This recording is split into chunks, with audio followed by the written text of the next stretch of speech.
রবিন ছিল একজন গরিব রাখাল। সে এক গ্রামে থাকত। রবিনের পরিবার ছিল খুব গরিব। তারা একটি ছোট করে থাকত খোঁটা।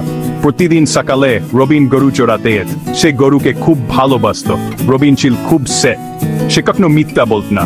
রবিন ছিল খুব পরিশ্রমী। সে সারাদিন গরু চড়াত, রোদ হোক বৃষ্টি হোক না, সে কখনো কাজ ফাঁকি দিত না। গ্রামের সবাই রবিনকে চিনত। সবাই তাকে খুব পছন্দ করত।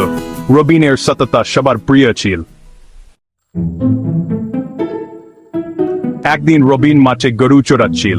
হঠাৎ সে মাটিতে কিছু ঝিলিক দিতে দেখতে পেল।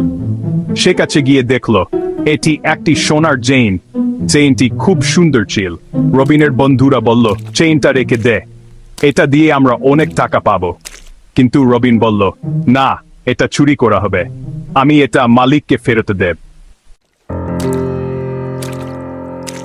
রবিন মসজিদের মাইক দিয়ে ঘোষণা দিল। সে বলল, আমি মাঠে একটি সোনার চেইন পেয়েছি। যার হারিয়েছে তিনি প্রমাণসহ এসে নিয়ে আন। কিছুক্ষণ পর একজন লোক কাঁদতে কাঁদতে দৌড়ে এলেন।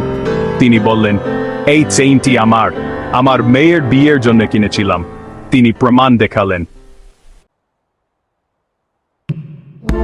রবিন লোকটিকে চেইনটি ফেরত দিল। লোকটি খুব খুশি হলেন। তিনি রবিনের সত্তায় মুগ্ধ হয়ে তাকে পড়ালেখার দায়িত্ব নিলেন। 10 বছর পর রবিন একজন সরকারি কর্মকর্তা হলেন। রবিনের সত্তা তাকে সম্মান ও সফলতা এনে দিয়েছে। সত্য বলতে কখনো ভয় পাওয়া উচিত না। সত্য বললে সব সময় ভালো হয়।